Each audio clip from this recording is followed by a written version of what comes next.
हमने बहुत फाइट मारते थे लेकिन भाई सेल नहीं बढ़ती थी। सेल्स के लोग बिजी दिखते थे लेकिन सेल्स नहीं आती थी।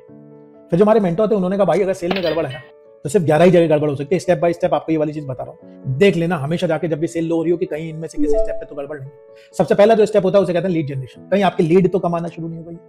स्टेप 2 होता है स्टोर लीड। आपकी हर लीड सेफ तो हो रही है, कहीं लीड की लीकेज तो नहीं हो रही है कि लीड सिस्टम से बाहर चली जा रही है या आपका सेल्स वाला किसी और को बता दे रहा है, इसलिए आपको लीड का काउंट रखना होगा। तीसरी चीज, आपकी जो लीड्स है, एलोकेट लीड का प्रोसेस होता है। आपकी लीड सही आदमी के पास जा रही है कि नहीं जा रही है, क्योंकि अगर आपकी लीड बेकार सेल्समैन के पास चली जाएगी तो सेल नहीं आएगी। नंबर 4, कॉन्टैक्ट लीड का प्रोसेस तो आपका टाइट है। आप हर लीड को 5 मिनट के अंदर रीच आउट कर रहे हो कि नहीं कर रहे हो। ऐसा तो नहीं हो रहा आपकी सेल्स टीम जो है लीड को पहले बासी करती है, 4 घंटे 6 घंटे इंतजार करती है, फिर जाके कॉल करती है, तो लीड हो गई बेकार।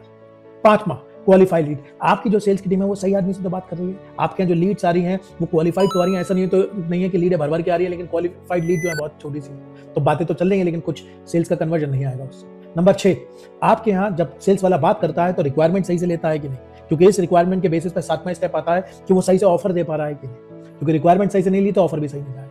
उसके बाद 8वें स्टेप होता है मैनेज ऑब्जेक्शन। वो कस्टमर के ऑब्जेक्शन को मैनेज करता है, प्राइस के ऑब्जेक्शन को, ट्रस्ट के ऑब्जेक्शन को, डिले के ऑब्जेक्शन को, इन वाले ऑब्जेक्शन को सही से मैनेज करना आना चाहिए। नंबर 9, नेगोशिएट वो सही से करता है। उसके बाद 10, सारी कहानी सुनाने के बाद वो क्लोजिंग कैसे कर पाता है। अगर वो क्लोज नहीं कर पाएगा तो कस्टमर पूरी कहानी सुनेगा और उससे कहेगा मैं पूछ के बताऊंगा, सोच के बताऊंगा, और वो कुछ नहीं कर पाएगा तो उसके पास क्लोजिंग की टेक्निक्स है कि नहीं। और 11वां बहुत इंपॉर्टेंट स्टेप जिसे कहते हैं फॉलोअप का स्टेप।